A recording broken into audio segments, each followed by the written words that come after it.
Alors ça, c'est une question que je reçois souvent dans mes lives. Est-ce que les traitements de stimulation ovarienne peuvent faire diminuer l'AMH? Donc l'AMH, vous savez que c'est un élément qui permet de savoir quelle est la réserve ovarienne d'une femme.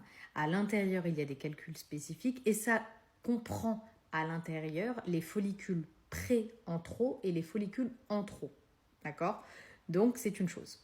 Une fois que vous faites des stimulations ovariennes comme Gonalev ou tout autre traitement dans le cadre de la PMA, vous allez stimuler pendant une longue période ou courte période en fonction des doses que vous avez utilisées les follicules.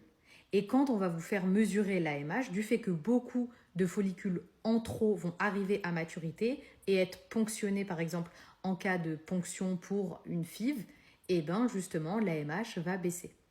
Puisque, comme on l'a dit, l'AMH comprend deux choses, les follicules antro et pré-antro. Si les follicules antro sont sortis via ponction, effectivement, quand on va faire une mesure de l'AMH post-ponction, il va y avoir une baisse de cette AMH.